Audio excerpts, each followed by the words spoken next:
हरिः ॐ इखेतुर्जे त्वावायवस्तदेवो वः सविता प्रार्पयतु श्रेष्ठतमाय कर्मण आप्या यध्वमग्न्य इन्द्राय भागं प्रजावतीरनमीवा अयक्ष्मामा वस्तेन ईशतमाघसगुंसोध्रुवा अस्मिन् गोपतौ स्यात् बभुर्जजमानस्य पशून् पाहि हरिः ॐ इखेतुर्जे त्वावायवस्तदेवो वः सविता प्रार्पयतु श्रेष्ठतमाय कर्मण आप्या यध्वमग्न्य इन्द्राय भागं प्रजावतीरनमीवा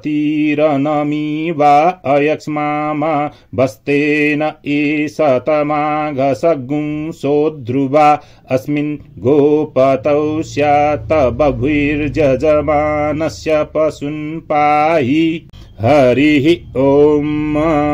इखेतुर्जे त्वावायवस्तदेवो वः सविता प्रार्पयतु श्रेष्ठतमाय कर्मण आप्या यध्वमग्न्य इन्द्राय भागं प्रजावतीरनमीवा अयक्ष्मामा वस्तेन ईशतमाघसगुंसोध्रुवा अस्मिन् गोपतौ स्यात् बभुर्जजमानस्य पशून् पाहि